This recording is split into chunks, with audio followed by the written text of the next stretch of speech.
G but at the same time مجھے برطانیہ کے اندر جو ہے وہ ریزیڈنسی پرماننٹ ریزیڈنسی ملی ہوئی ہے، لیکن وہ تو میرے فیملی کنیکشنز کی وجہ سے، میری فیملی لنکیج کی وجہ سے ملی ہے. لیکن بہرحال برطانیہ میں میری ایکسٹریڈیشن ڈیمانڈ کی گئی، جی مجھے نشانہ بنایا گیا، لیکن برطانوی سرکار حکومت مجھے پروٹیکٹ کرتی ہے. آپ امریکہ کے اندر موجود ہیں، امریکہ کی سرکار اس وقت جو ہے وہ پاکستان کے اندر فسطائیت سے بھری ہوئی جی بدماش ترین سرکار، جو فوجی ڈاکو ڈفر الائنس کے سر کے اوپر اس نے ہاتھ رکھا ہوا ہے. لیکن بہرحال وہ ایٹ دا سیم ٹائم آپ کو بھی آپ کے رائٹس دے رہی ہے اور آپ کو پروٹیکٹ کر رہی ہے اور بولنے دے رہی ہے. کیا ہمیں ایک ٹول کے طور کے اوپر استعمال کیا جا رہا ہے، یا انسانی حقوق واقعی ان ممالک میں ہیں اور ان ملکوں میں نہیں ہے، ہمارے ملک کے اندر نہیں ہے؟ کیا آپ کا انالیسس کیا ہے اس کے اوپر؟ دیکھیں، ہمیں بولنے دیا جا رہا ہے، لیکن ہمیں کوئی ان کے جو ایوان کوریڈورز آف پاور میں تو ہماری بات نہیں سنی جا رہی ہے نا جی. ہمیں کوئی بلاتے تو نہیں ہے کہ آئیں، آج آپ کانگریس کے آگے یہ بولیں، آج سینٹ کے آگے یہ بولیں. یہ سارے تو نہیں کر رہے ہیں نا. یہ تو ہمیں آزادی ان کے کنسٹیٹیوشن کی وجہ سے ملی ہوئی ہے. انہوں نے کوئی ہمارے اوپر احسان تو نہیں کیا ہے. یہ جو سب کو ملا ہوا ہے وہی چیز ہمیں دیا ہوا ہے. ہمیں تو وہ اس سے الگ نہیں رکھ سکتے ہیں. لیکن دیکھیں، یہ جو اس وقت ہے پاکستان کے فوج کے ساتھ وہ کر رہے ہیں، یہ کوئی نئی بات تو نہیں ہے نا میجر صاحب. یہ جو ایوب خان جب آیا تھا اس ٹائم سے سیٹو سینٹو کا جب معاملہ ہوا 54 سے، اس وقت سے سی آئی اے وہاں پر ایکٹیو ہوئی پاکستان میں. اس وقت سے جو ہے پاکستان کے فوج نے سی آئی اے کے ساتھ کام کرنے، پینٹاگن کے ساتھ کام کرنے میں دلچسپی رکھی. اور میرے خیال میں پورا ملک کا منہ بھی کالا اس وجہ سے ہو گیا کہ یہ لوگ جو ہے بالکل ہی امریکہ ہر ایک ان کی پالیسی بناتا ہے. آپ کو شاید علم ہوگا کہ پاکستان کے آرمی چیف کی سلیکشن میں بھی امریکہ کی خوشنودی جب تک حاصل نہ ہو کوئی بنتا نہیں ہے. جی وہ بات آپ کی ٹھیک ہے سر، لیکن پھر اس کا حل کیا ہے؟ کیونکہ ظاہری بات ہے کہ ہماری جو فوج کا ایک، میں آپ کو کاؤنٹر نیریٹو دے رہا ہوں، جی کیونکہ وہ یہ ہے، وہ کہتے ہیں کہ جی ہماری ایک ٹرائبل سوسائٹی ہے اور ٹرائبل سوسائٹی کو کنٹرول کرنے کے لیے فورس یوز کرنی پڑتی ہے، جی اور ڈیموکریسی ان کو سوٹ کرتی نہیں ہے. ان کو دے دی ڈیموکریسی تو پتہ نہیں یہ تباہ، اپنے آپ کو تباہ کر لیں گے. یہ بہانہ ہے، میں یہ مانتا ہوں، یہ بہانہ ہے. یہ بہانہ ہے بلوچستان اور پاکستان کو لوٹنے کا، اس پہ قبضہ قائم رکھنے کا، اپنے کاروبار چلانے کا. جی لیکن یہ آرگومنٹ وہ دیتے ہیں کہ جناب گورے کے زمانے سے آپ دیکھو کہ یہاں پہ ڈنڈے کے زور کے اوپر جو حکومت کرتا ہے وہی حکومت کر سکتا ہے. یہ بڑا مشکل ہے، it's a very hard country, اس کو ادروائز رن کیا نہیں جا سکتا زور کے بغیر. اس آرگومنٹ کے اوپر آپ کیا کہتے ہیں؟ دیکھیں جی، میں آپ سے ایک عرض کروں. یہ جو بات ہے کہ ڈنڈے کے قوم پہ کوئی اگر قوم کو چلانا چاہے تو اس کا مطلب ہے کہ آپ قوم کو غلام بنا کے رکھتے ہیں نا جی. میں آپ سے صحیح کہوں میجر صاحب، دیکھیں یہ بات میں نے شاید پہلی مرتبہ 1971 میں آپ کے پنجاب میں بہت بڑے نام تھا ان کا، سیٹ عابد کا بھتیجا جو ہے میرا دوست ہوتا تھا بچپن کا، تو میں نے اس کے منہ سے یہ بات سنی تھی کہ یہ قوم جو ہے ڈنڈے کے زور پہ چلتا ہے. تو مجھے بڑی عجیب سی لگی تھی کہ یہ کون سی بات کر رہے ہیں کہ قوم ڈنڈے کے زور پہ چلتا ہے. یہ کون سی بات ہو گئی بھائی؟ یہ تو بیرون ملک سے جو آتے ہیں لوگ، جو قبضہ گیر ہوتے ہیں، وہ اس قسم کی باتیں کرتی ہیں. جو اپنے سن آف دا سوائل ہے وہ دوسرے سن آف دا سوائل کو ڈنڈے کے جو زور پہ کیوں چلائے گا؟ آپ خود سوچ لیں. آپ اگر ملک کے اپنے لوگوں کے اوپر پیار کرتے ہیں، ان کے ساتھ ان کے اوپر آپ ان کا احترام کرتے ہیں، ان کے حقوق کو آپ اپنے حقوق کے برابر سمجھتے ہیں، تب آپ تو ان کو بلڈی سویلین نہیں کہیں گے نا جی. تب تو آپ اپنے آپ کو حکمران پیدائشی طور پہ نہیں سمجھیں گے.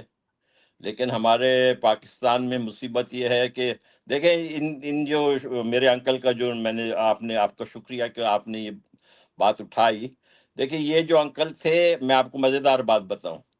یہ جو جناح صاحب کے چیف باڈی گارڈ تو تھے نا سالار اعلیٰ، ان کے جی ساتھ جو تھے جو عبداللہ حسین ہارون کے بیٹے سعید ہارون، وہ جی ان کے نیچے تھے. اور پھر جو گورنر تھے سندھ کے سب سے پہلے، غلام حسین ہدایت اللہ، اس کے بیٹے تاج، یا اس کو ممتاز بھی کہتے تھے، ہدایت اللہ، وہ دونوں ان کے سبارڈینیٹ تھے میرے انکل کے۔ تو مزیدار ایک بات اور بتاؤں کہ دیکھیں اسی دوران میں 47 میں یہی انکل جو ہے بلوچستان کا ایمبیسیڈر بھی پاکستان میں تھا، اور ہمارے گھر میں کراچی میں جو کراچی کے جو گارڈن ہے، زولوجیکل گارڈن، وہ اس کے پاس جو علاقہ ہوتا تھا وہ قدیمی کراچی کا بہت ایک طریقے سے پوش علاقہ سمجھا جاتا تھا۔ تو وہ اس گھر کے اوپر دیکھیں بلوچستان کا جھنڈا لہرا رہا تھا۔ اس کی وجہ یہ تھی کہ خان آف قلات وہاں پر آئے تھے، اور سندھ کے جتنے بھی بڑے بلوچ تھے نوٹیبلز، ان کا وہاں پر اجلاس ہوا تھا، اور سارے بلوچوں نے یہ متفقہ طور پہ کہا تھا کہ ہمیں پاکستان نہیں چاہیے۔ پھر خان آف قلات نے میرے انکل کو پاکستان میں جو ہے ایمبیسیڈر بنایا، اور ساتھ میں ہی میرے انکل جو ہے جناح صاحب کے جو ہیں گارڈ بھی تھے۔ یہ کیسے ہوا؟ یہ ہوا ایسے کہ اس ٹائم تک، جب تک کہ پاکستان نے فوج کشی مارچ 1948 تک نہیں کی تھی، اس وقت تک بلوچستان اور پاکستان کے بہت قریبی تعلقات تھے۔ تعلقات خراب ہوئے 1940 مارچ 1948 کو، اس سے پہلے ہمارے تعلقات خراب نہیں تھے۔ اس کے بعد سے ہی آپ دیکھ لیں، وہ پہلی مرتبہ وہاں پر فوج کشی ہوئی، اور اس کے بعد سے اب تک آپ دیکھ لیں کسی نہ کسی طور پہ ملٹری آپریشن،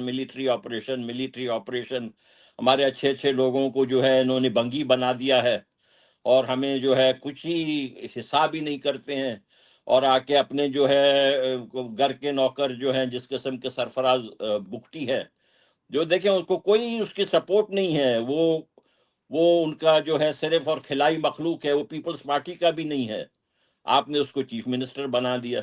یہ کہاں سے ہوتا ہے؟ آپ میجر صاحب آپ خود سوچیں، جب آپ اس قسم سے زیادتیاں کرتے ہیں، پھر آپ کیا سمجھتے ہیں کہ لوگ بیوقوف ہیں، لوگ کیا ہیں؟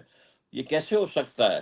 آپ مجھے بتائیں، دیکھیں عمران خان وہ ایک انڈیپینڈنٹ پالیسی چاہتا تھا، اس نے امریکہ کو تھوڑی سی آنکھ دکھائی، انہوں نے یہ جو ذلیل جنرل ہیں، انہوں نے اس بیچارے کے ایک آنکھ نکال دی۔ یہ کوئی شرافت ہے؟ وہ اس بندے کا قصور کیا ہے؟ اس نے صرف یہ کہا کہ ہمیں ایک انڈیپینڈنٹ پالیسی اپنانی چاہیے، اس میں تو کوئی برائی نہیں ہے، اور انہوں نے اس کو جو ہے ہٹا دیا، بائیڈن سے لے کے ٹرمپ تک۔ دیکھیں بائیڈن نے اس کو ہٹانے میں، جب ٹرمپ آئے تو سب لوگوں کو یہ شاید امید تھی کہ ٹرمپ اس کو تبدیل کرے گا، لیکن ڈیپ سٹیٹ کی پالیسی تو وہی تھی۔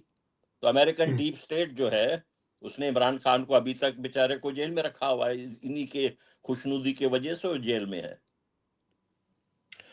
سر مجھے ایک بات بتائیں، کیا آپ کے خیال میں، سب سے پہلے تو آپ کے انکل کی جب آپ کی بات آواز کرتے ہیں، غائب ہو گئی۔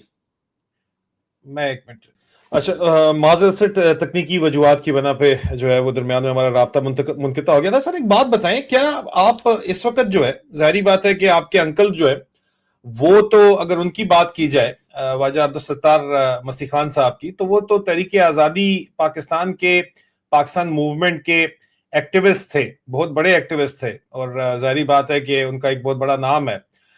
آپ کی بات چیت سے لگتا اس وقت یہ ہے کہ آپ کا جو نیریٹو ہے وہ اس وقت پارٹیشن آف انڈیا کے آپ خلاف نظر آتے ہیں، کیا یہ بات صحیح ہے؟ کیا آپ ہندوستان کی تقسیم اور پاکستان کے قیام کے اب آپ کو لگتا ہے کہ غلط یہ کام ہوا تھا، آپ اس کے خلاف ہیں؟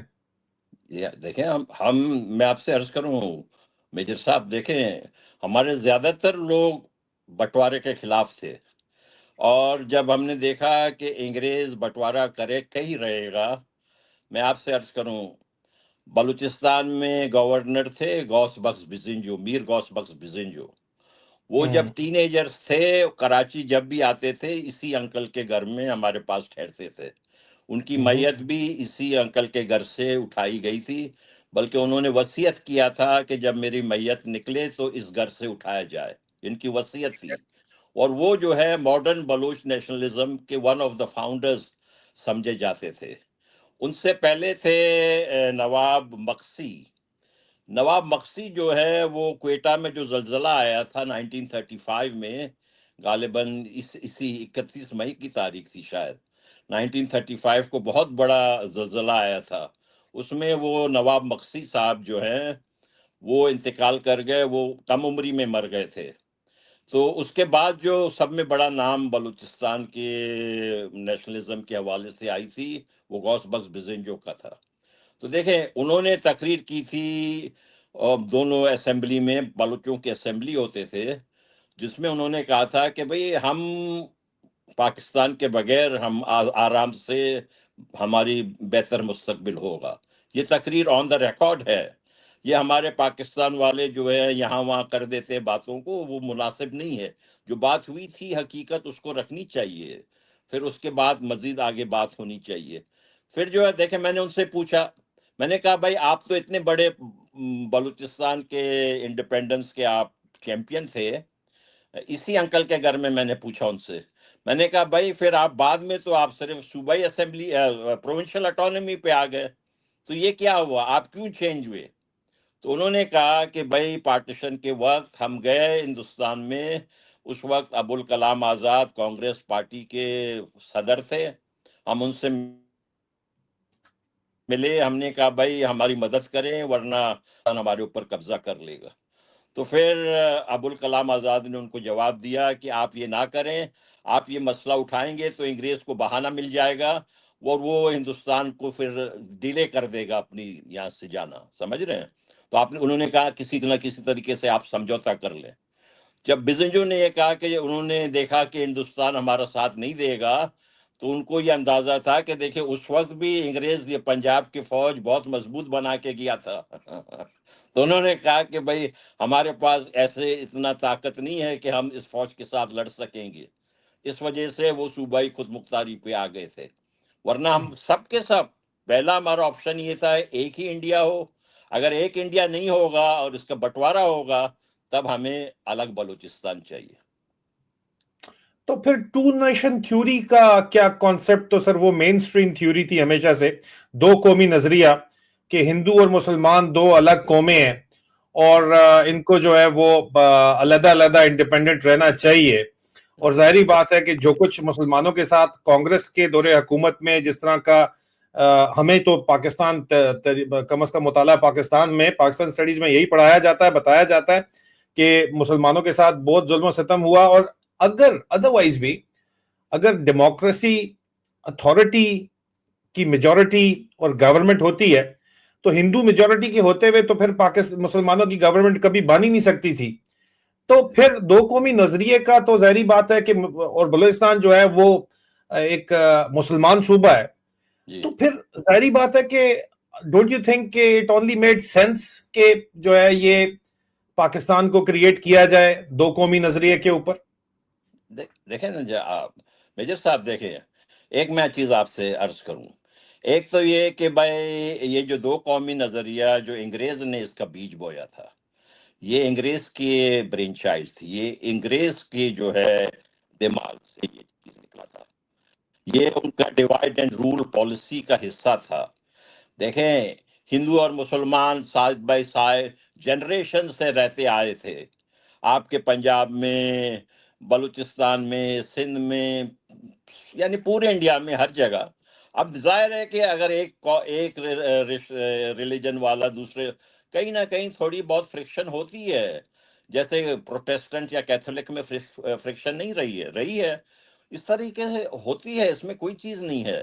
لیکن یہ کہ صرف انڈیا میں دو قومیں ہیں، ایک مسلمان اور ایک ہندو، یہ دس از نان سینسیکل۔